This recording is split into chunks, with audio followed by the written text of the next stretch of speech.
Nona Peltier is with us in the Checkpoint studio.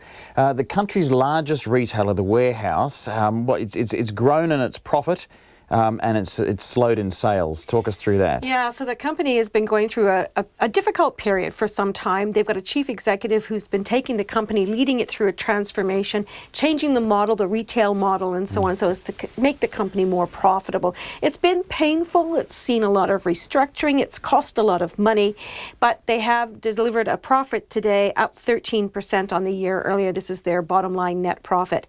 Now, their sales for the same period just rose only just almost 3%. Now that's, when you think about 13% growth in profits, 3% growth in sales, you think, well, where's that?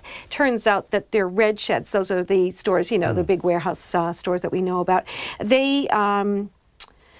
they did all right in the first quarter, but the second quarter was slower. They said the weather really played havoc with their seasonal sales. That was with clothing and seasonable items. And yeah, so their profits weren't as strong as they were the year earlier. So sales were less. But they say that their transformation is going on. They're about halfway through their process, and they expect their margins to improve as they go through this process. So you'd expect they would do better in the future.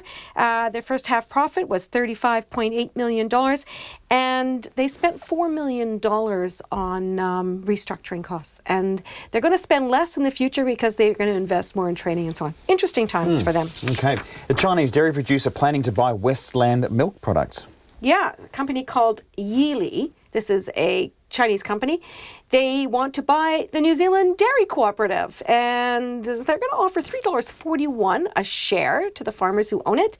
That values the company, the cooperative rather, at $588 million. The deal is subject to Overseas Investment Office approval as well as shareholder approval, so there's a way to go. We'll see whether or not that flies, but it's a good price, I guess, and we'll see what happens. The cooperative's recommending it. Great. How are the markets looking? Well, let's see. Our top index, it fell 18 points. That was off our record yesterday. 0.2% down, 9,497. That's still very toppy. Our dollar is just very steady. 68.6 US cents, 96.5 Australian, and 51.7 pence. It's really been stuck there for ages. Now, what's really going to change that around potentially is what happens with the US Federal Reserve. That will be meeting for their two-day meeting coming up later today, and we'll know on Thursday what they're going to do with interest rates. And that's what the market's waiting for now. Okay, great. Thank you.